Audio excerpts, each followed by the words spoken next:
Using your inhaler with a mask chamber.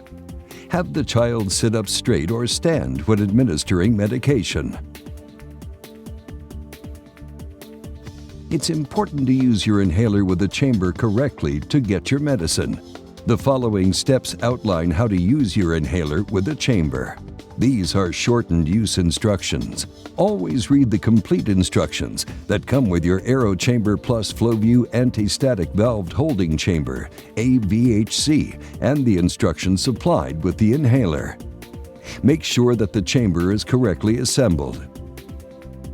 Typically, you should shake the inhaler for 5 seconds at least 3 times, but refer to your inhaler instructions to be sure. Remove the cap from the inhaler. Place the mouthpiece of the inhaler in the back of the chamber. Place mask of chamber on mouth and nose, covering well.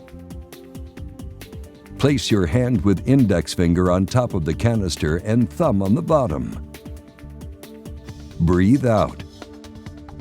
Press down the top of the inhaler only once. Take 5 to 6 slow and deep breaths.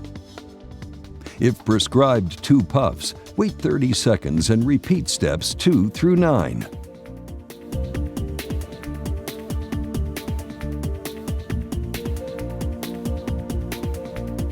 Learn more at www.monaghanmed.com/AEROCHAMBER. For complete instructions, please refer to instructions for use on the website.